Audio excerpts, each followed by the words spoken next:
moving out tonight. I've met someone who truly appreciates me." My husband's words pierced through the joyful chatter at our daughter's baby shower. Silence fell over the room like a heavy curtain. From the corner, a young woman, maybe 30 years old, awkwardly raised her glass of mimosa and gave a small wave. Our friends and family sat frozen, their expressions ranging from shock to pity to secondhand embarrassment. My daughter, Jennifer, 7 months pregnant with our first grandchild, looked up from the tiny pair of booties she'd just unwrapped. Her face crumpled, and I instinctively placed my hand on her shoulder.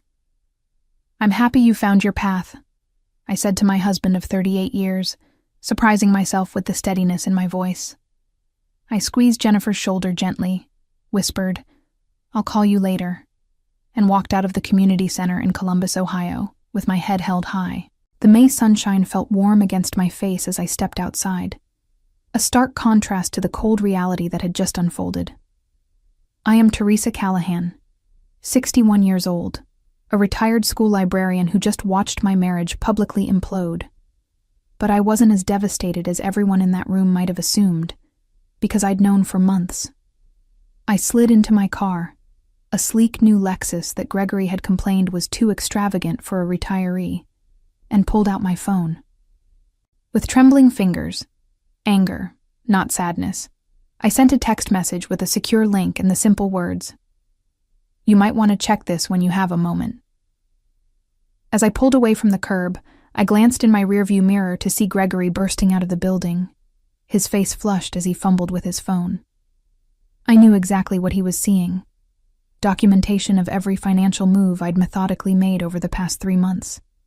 The vacation house in Sandusky now solely in my name. Our joint savings, carefully and legally redistributed. The retirement accounts, protected under a trust my lawyer had assured me was airtight. Years ago, this would have been unimaginable. I was the woman who had to ask permission to buy a new dress, who handed over my teacher's paycheck for better management, who believed my husband when he said that financial matters were too complicated for me to understand. But people can change. People can learn. People can prepare. My phone began to ring. Gregory's name flashed on the screen. I declined the call and turned onto the highway, heading toward the luxury apartment I'd secretly leased last month. I first noticed something was wrong last Christmas. We were hosting our traditional family dinner.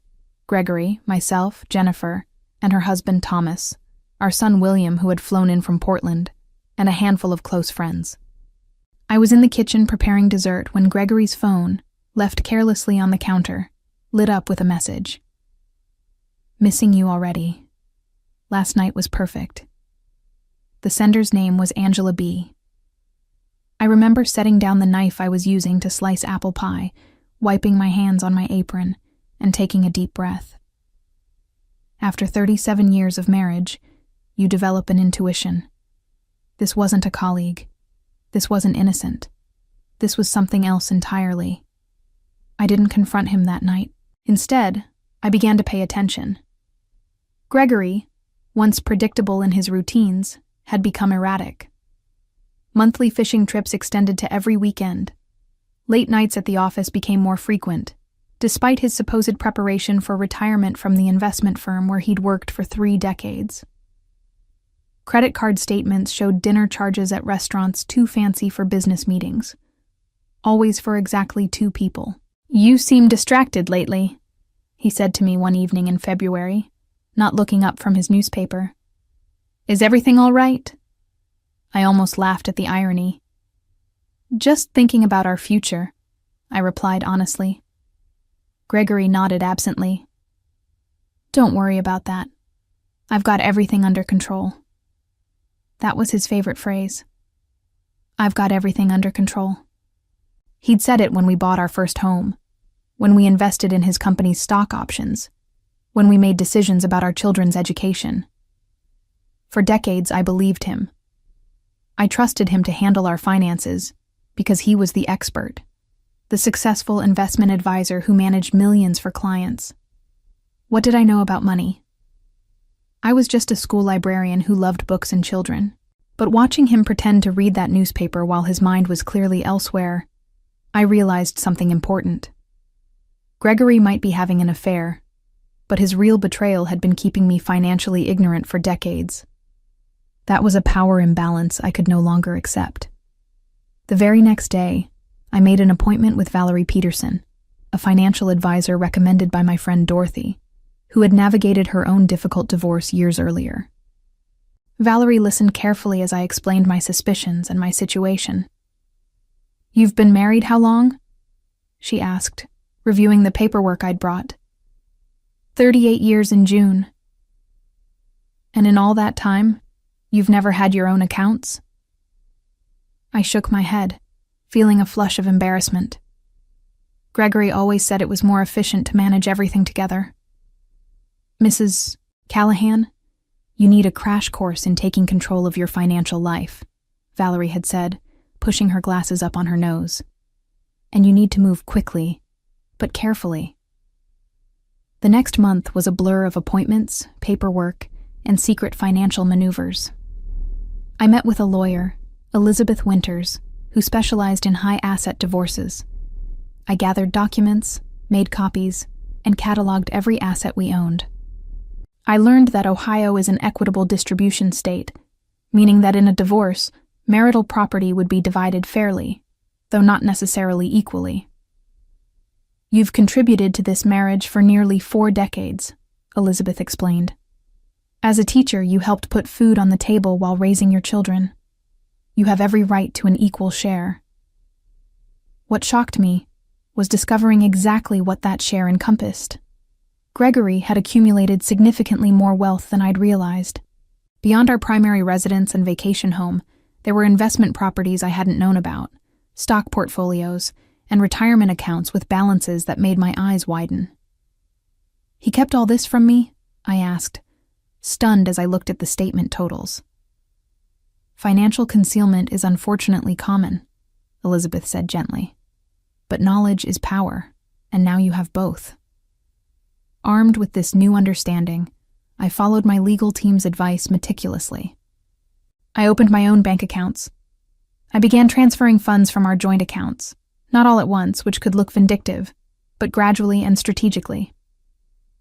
I updated beneficiary designations on insurance policies. I secured copies of tax returns, investment statements, and property deeds. And most satisfyingly, I transferred our vacation property in Sandusky, a lakefront cottage that had been my dream home for retirement, into my name alone, a move that was perfectly legal given how the property had been titled. Throughout this process, I maintained a facade of normalcy at home. I prepared Gregory's favorite meals, listened to his stories about work, and nodded sympathetically when he complained about being too busy for our usual Sunday dinners with the kids. I even feigned disappointment when he announced another weekend fishing trip, this time with my full knowledge that fishing meant a boutique hotel in Cincinnati with Angela B. Meanwhile, Jennifer's pregnancy progressed, and she asked if I would help host her baby shower. I threw myself into the planning, grateful for the distraction. We chose a spring garden theme, coordinated games and decorations, and sent invitations to family and friends. Gregory seemed pleased that I was occupied, making it easier for him to slip away unnoticed. What I didn't anticipate was that he would choose our daughter's celebration as the backdrop for his announcement. Even after months of suspicion and preparation, that level of callousness caught me off guard. But in a way, it made what came next so much easier.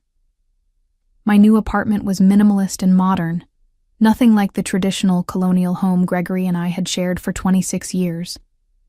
Floor-to-ceiling windows offered a stunning view of the Columbus skyline. The furniture was sleek and contemporary, and there wasn't a single floral print or antique in sight. This place represented the new Teresa, someone I was still getting to know. I silenced my phone after Gregory's 7th call and poured myself a glass of the expensive Cabernet I'd purchased with my new credit card. As I sipped, I savored not just the wine, but the silence, and the knowledge that I had finally taken control. The next morning, reality set in. Jennifer called, her voice thick with tears. "Mom, what's happening? Dad came back to the shower after you left, but he wouldn't explain anything. Everyone was asking questions. It was humiliating. "I'm so sorry, sweetheart," I said. "This isn't how I wanted things to go. Are you okay? Is the baby okay?" "We're fine," she said. "But Mom, Dad says you've taken everything. He says you've been planning this, that you emptied accounts without telling him. Is that true?" I closed my eyes, feeling a pang of guilt.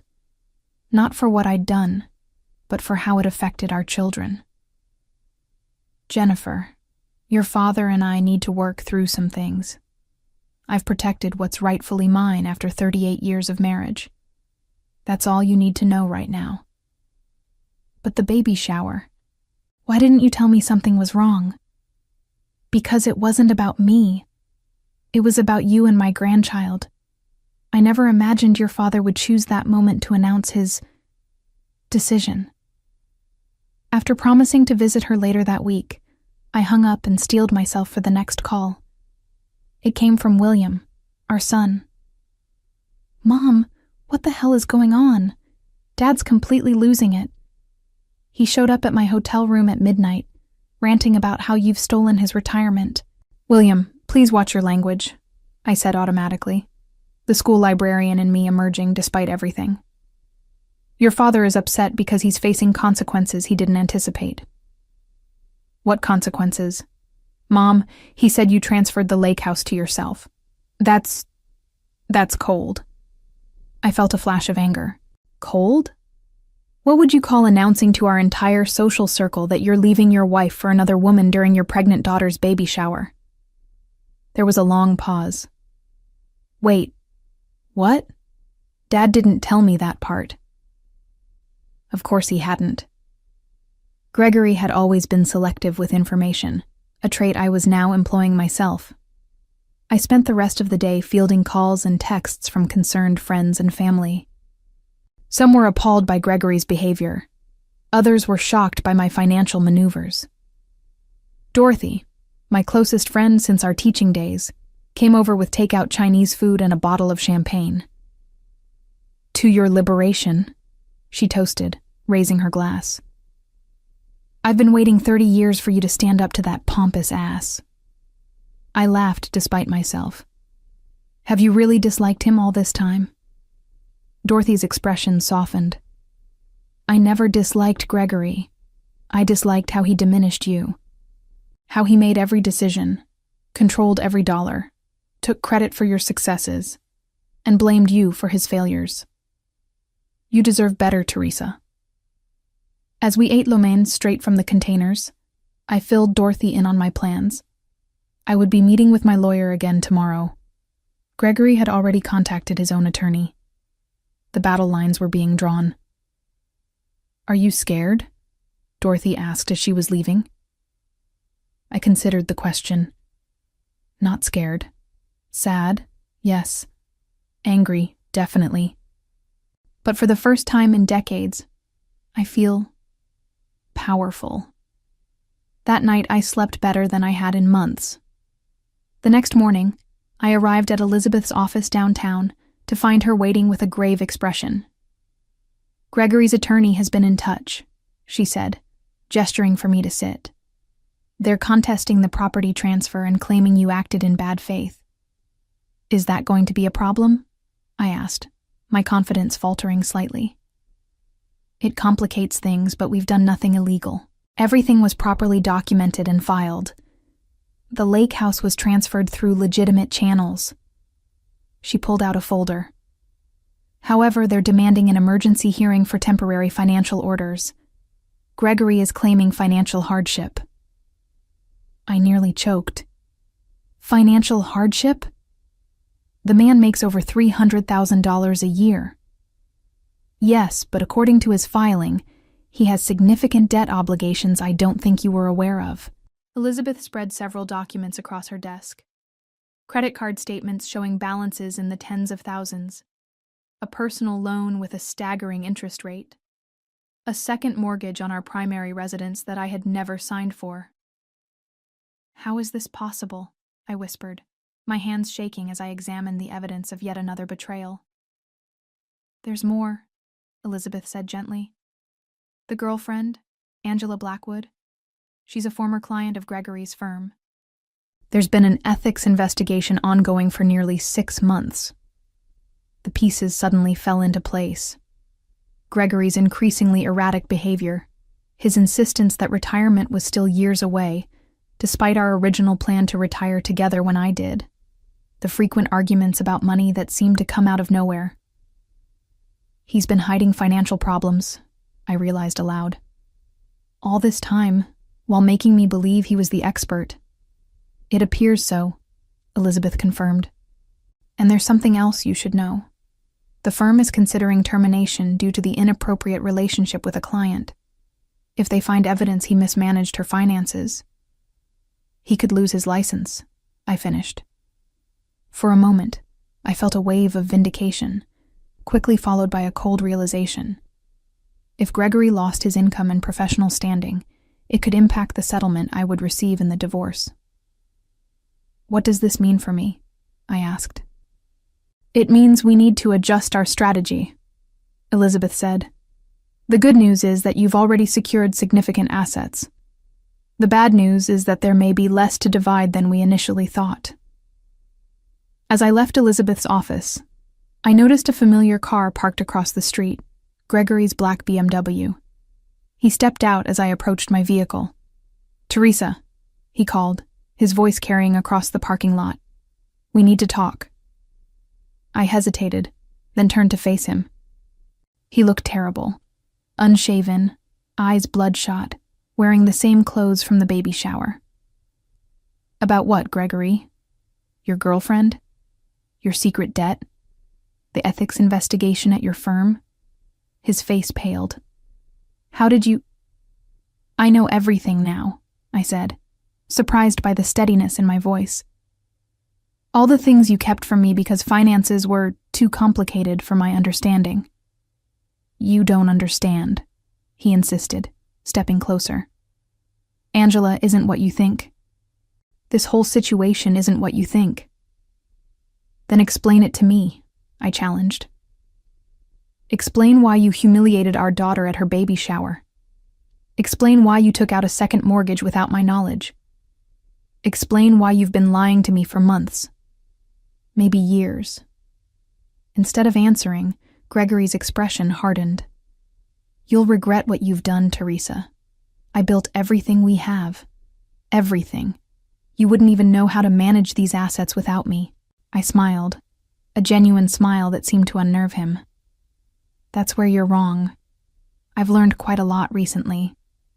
I suggest you talk to your lawyer about a settlement because, from where I'm standing, I'm holding all the cards. 3 days after my confrontation with Gregory in the parking lot, I received an unexpected visitor at my apartment. The concierge called to announce that an Angela Blackwood was requesting to see me. I considered refusing, but curiosity won out. Send her up, I told him. Minutes later, I was face to face with the woman who had waved so awkwardly at our daughter's baby shower. She was younger than me, probably in her early 30s, but not the 20-something trophy I had imagined. She wore a conservative pantsuit and minimal makeup, looking more like a business professional than a homewrecker. Mrs. Callahan, she began, her voice tight. Thank you for seeing me. I assume you have something important to say, I replied, not inviting her to sit. Angela took a deep breath. I need to tell you something about Gregory. Something you deserve to know. Against my better judgment, I gestured to the couch. She perched on the edge, clutching her handbag like a shield. I'm not having an affair with your husband, she stated flatly. I never was. I laughed, a sharp sound without humor. You'll forgive me if I don't believe you. You were at my daughter's baby shower, waving when my husband announced he was leaving me for someone who truly appreciates him.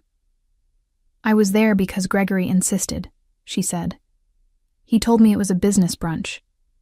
I had no idea it was a family event until I arrived, and by then it was too awkward to leave. Something in her expression made me pause. Then why the announcement? Why the wave? Angela's eyes filled with tears. because Gregory has been manipulating both of us. I'm not his girlfriend. I'm his victim. For the next hour, Angela told me a story that shook the foundations of everything I thought I knew. She had been Gregory's client at the investment firm, a young widow who inherited a substantial sum after her husband's death. Gregory had been assigned to manage her portfolio, but over time, he began making unauthorized investments, taking excessive fees, and eventually, diverting funds to cover his own mounting debts. When I discovered what he'd done, I threatened to report him, Angela explained. That's when the manipulation started. He convinced me that no one would believe me, that he could make it look like I had authorized everything. He said he had connections that could ruin me professionally. Why are you telling me this now? I asked, still skeptical but increasingly disturbed. Because yesterday, I finally went to the firm's ethics board with proof of what he did. They've launched a formal investigation. Gregory called me last night, threatening me again, and mentioned that you had stolen his money. That's when I realized you might be in danger too. She reached into her bag and pulled out a flash drive. This contains copies of all the documentation, altered statements, forged authorizations, everything. I thought you should have it for your divorce proceedings. After Angela left, I sat stunned in my living room, the flash drive heavy in my palm. I didn't know whether to believe her story, but I knew someone who could help me verify it. I called Valerie, my financial advisor, and arranged to meet her immediately. After reviewing the documents on the drive, she confirmed what Angela had told me. This is serious, Teresa, Valerie said grimly. These aren't just ethical violations, they're potentially criminal. I felt sick. The man I had married, the father of my children, hadn't just betrayed me with another woman. He had committed fraud and potentially ruined lives. And now I had evidence that could send him to prison. That night, as I stared at the city lights from my window, I faced the most difficult decision of my life. What would I do with this information? The following week unfolded like a slow-motion car crash. Gregory's firm placed him on administrative leave pending their investigation. Our divorce proceedings were temporarily stalled as both legal teams processed the new information. Jennifer was hospitalized briefly with stress-induced high blood pressure, putting her at risk for complications with the pregnancy. William flew back to Columbus from Portland, determined to fix things between his parents before the baby arrived. Through it all, I maintained a determined calm, even as I grappled with what to do about Angela's evidence. You have a powerful bargaining chip, Elizabeth advised during our latest meeting. We could use this to negotiate a very favorable settlement. Or I could turn everything over to the authorities, I countered. Let Gregory face the legal consequences of his actions. Elizabeth's expression was neutral. That's certainly an option, but consider how a public scandal and potential criminal case would affect your children, your grandchild, and ultimately, your own financial security. I knew she was right. If Gregory went to prison, there would be no alimony, potentially reduced assets to divide, and a stigma that would affect our entire family. Yet the thought of allowing him to escape accountability for his actions burned within me. The decision was made for me when Angela called again. I've been contacted by 2 more of Gregory's former clients, she said. They've noticed discrepancies in their accounts, too. The firm's internal investigation is expanding. My path became clear. I didn't need to be the one to bring Gregory down. His own actions were already doing that. What I needed was to protect myself, my children, and yes, even Angela and the other victims. I scheduled an emergency meeting with Elizabeth and came with specific demands for our counteroffer to Gregory's settlement proposal. Full ownership of both properties, 70% of all investment accounts, a lump sum alimony payment rather than monthly support, and most importantly, a complete separation from any liability related to Gregory's professional misconduct. He'll never agree to this, Elizabeth warned. He will, I said confidently, because I'm offering him something in return, my silence. The settlement meeting was held in a conference room at Elizabeth's law firm. Gregory arrived with his attorney, a sharp-suited man with an aggressive reputation. I was surprised to see how much Gregory had aged in just 2 weeks. Deep lines etched his face, and his hair seemed grayer. "Mrs. Callahan has reviewed your proposal and has a counteroffer," Elizabeth began, sliding folders across the table. Gregory's attorney skimmed the documents, his eyebrows rising. "This is completely unreasonable," he declared. "Is it?" I asked, speaking directly to Gregory. "Considering what I know about your professional situation, I think it's quite generous." Gregory's face drained of color. "What are you talking about?" "Angela Blackwood came to see me," I said quietly. "She shared some very interesting documentation about your investment practices." "You're bluffing," Gregory's attorney interjected. I turned to Elizabeth, who nodded and produced a thumb drive. "This contains copies of everything we have," she said. "We haven't shared this information with authorities yet, but rest assured, we will if necessary." Gregory and his attorney stepped outside to confer. I could see them through the glass wall of the conference room. Gregory gesticulating wildly, his attorney speaking in urgent, hushed tones. When they returned, Gregory's surrender was evident in his posture. "We'll accept the terms," his attorney announced stiffly, "with one modification. My client requests ongoing visitation rights with his future grandchild." I felt a twinge of unexpected emotion. Despite everything, Gregory was still a father and soon-to-be grandfather. That was something even I wouldn't take away from him. "Agreed," I said, "provided he completes an ethics course and financial counseling." Gregory looked up, surprise flickering across his face. "Why would you stipulate that?" "Because our grandchild deserves a grandfather who understands right from wrong," I replied simply. "Something you seem to have forgotten along the way." 2 hours later, with papers signed and notarized, my 38-year marriage was effectively over. The day Jennifer gave birth to Eliza Grace, Gregory and I sat on opposite sides of the hospital room, our new reality crystallized in the awkward silence between us. But when our daughter placed that tiny bundle in my arms, nothing else mattered. I was a grandmother now, embarking on yet another new chapter in my life. In the months that followed, Gregory's professional world collapsed completely. The firm's investigation expanded to include regulatory authorities, and while he avoided criminal charges through a cooperation agreement, his career in financial services was permanently ended. He moved to a small apartment across town, started therapy, and began the humbling process of rebuilding his life from scratch. As for me, I sold our family home and moved permanently into my apartment. I traveled to places I'd always wanted to see: the Grand Canyon, New York City, even a 2-week tour of Italy. I volunteered at the library where I'd once worked, reading to children twice a week. And slowly, carefully, I began to repair the relationships damaged by Gregory's betrayal and my own necessary but painful response.